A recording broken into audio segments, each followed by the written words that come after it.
the Browns have made a move in the wake of losing Nick Chubb. They've signed Kareem Hunt to a one-year deal that is worth up to $4 million. Kareem Hunt visited the Browns on Tuesday, and apparently it went well enough, however well it had to go, to get a deal done.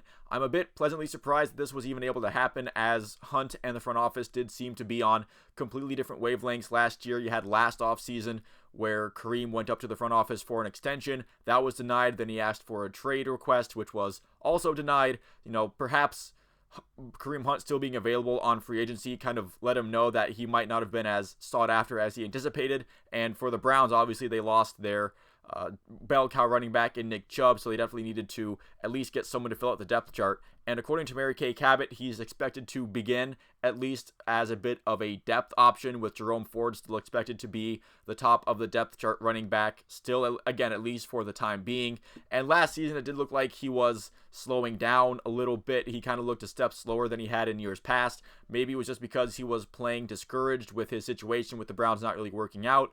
But again, maybe that is a little bit of the age factor catching up to him, and just some of the usage that he's had. The fact that he was still available despite being looked at and visiting other teams, that does seem to indicate that at least earlier in the offseason, in the free agency period, they weren't really seeing what they were looking for out of Kareem Hunt. And again, the fact, he was still just available for everyone, that does seem to be a little bit discouraging. However, if he does show the form that he had in 2021 and in years past, that would be obviously huge for the Browns. But if it is more of the same, then this is just a move that kind of fills out the depth chart. But there is a boost that Kareem Hunt could give this team that just goes beyond his play on the field. Obviously, losing Nick Chubb was, I'm willing to bet money that it was a huge loss for the locker room as well. Nick Chubb was very much respected, and he was loved by the Browns players. And Kareem Hunt had a very similar kind of respect from a lot of the Browns locker room, and he was still on the team. So bringing him back, even if he isn't the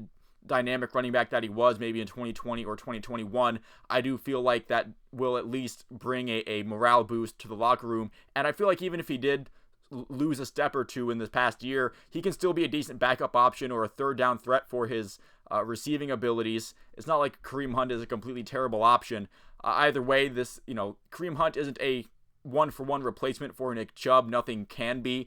But I am looking forward to what Kareem Hunt can do with another year in a Browns uniform. Again, there are concerns with how he looked last season, but for the just morale low point that was losing Nick Chubb, I'm just going to be glad to see a familiar face in that Browns running back room that does kind of harken back to some better days. So thank you all for watching this video. If we did make it this far into it, that's going to be it for this one. Like and subscribe if you'd like to, and I'll see you at the next one.